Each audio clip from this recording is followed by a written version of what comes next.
Back pain, അതായത് ഞങ്ങൾ മലപ്പുറത്തേര് ഊരവേദന എന്ന് പറയും. പ്രസവം കഴിഞ്ഞതിന് ശേഷം ഒട്ടുമിക്ക പെണ്ണുങ്ങൾക്കുള്ളതാണ് ഊരവേദന, കാൽമുട്ട് വേദന, ശരീരം മൊത്തത്തിൽ വേദന.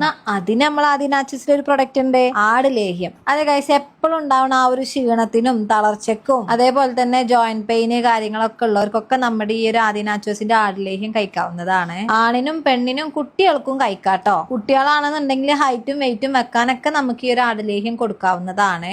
ആടിന്റെ ഗുണങ്ങളൊക്കെ അറിയാവുന്ന ആടിന്റെ ടേസ്റ്റ് പറ്റൂല, ആ ഒരു പേടി എന്തായാലും വേണ്ട. ഒരു ആടിന്റെ കയ്യും കാലും വാലിലും കണ്ണും മൂക്കും ഒക്കെ പാടെ ഇട്ടുങ്ങാണ്ട് നമ്മള് അത് വെച്ചൊരു സൂപ്പ് ഉണ്ടാക്കിയിട്ട് ആ സൂപ്പിലാണ് ഈ സെറ്റപ്പ് ഒക്കെ ഉണ്ടാക്കി എടുക്കണത് കേട്ടോ. ഇത് ആടിലേഹാണെന്നുള്ളത് നമ്മൾ പറഞ്ഞു തന്നെ അറിയിക്കണം, കാരണം ആടിന്റെ ആ ഒരു ടേസ്റ്റോ ചമർപ്പോ ഒന്നും ഉണ്ടാവില്ല. ഇടിഞ്ഞില്, ആശാളി, ചതുപ്പ, ഏലക്കപ്പൊടി, തിപ്പലി ഇങ്ങനെ തുടങ്ങിയിട്ട് ഒരുപാട് മരുന്നുകളും, തുളസി, ആടലോടകം, പനിക്കൂർക്ക ഇങ്ങനെ തുടങ്ങിയിട്ടുള്ള പച്ചമരുന്നുകളും, പിസ്ത, ബദാം, അണ്ടിപ്പരിപ്പ്, ചെറിയുള്ളി, വെളുത്തുള്ളി ഇങ്ങനെ തുടങ്ങിയിട്ട് 25ഓളം ഇൻഗ്രീഡിയൻസ് ആണ് നമ്മുടെ ആടുലേഹത്തിൽ നമ്മൾ ചേർക്കുന്നത്. അപ്പോൾ പ്രസവിച്ച് നീച്ചവർക്ക് എന്താ ഉള്ളതെന്ന് ചോദിക്കുന്നവരോട് നമ്മുടെ കയ്യിൽ ബീറ്റുലേഹ്യം മാത്രമല്ല ആടുലേഹ്യം, ഉള്ളിലേഹ്യം അവൈലബിൾ ആണ്. 100% നാച്ചുറൽ ആയിട്ടുള്ള പ്രിസർവേറ്റീവ് പോലും ആഡ് ചെയ്യാത്ത നമ്മുടെ ഈ ഒരു പ്രൊഡക്റ്റ് ആവശ്യമുള്ളവര് സ്ക്രീനിൽ കാണുന്ന നമ്പറിൽ കോൺടാക്ട് ചെയ്തോളൂ. അപ്പൊ നമ്മുടെ ഈ ഒരു ആടുലേഹ്യം വൈറ്റ് ഡിസ്ചാർജ് ഉള്ളവർക്കും ദഹനക്കുറവ് ഉള്ളവർക്കും എല്ലാം യൂസ് ചെയ്യാവുന്നതാണ് കേട്ടോ. അപ്പൊ ഒട്ടും സമയം കളയേണ്ട, വേഗം കോൺടാക്ട് ചെയ്തോളൂ.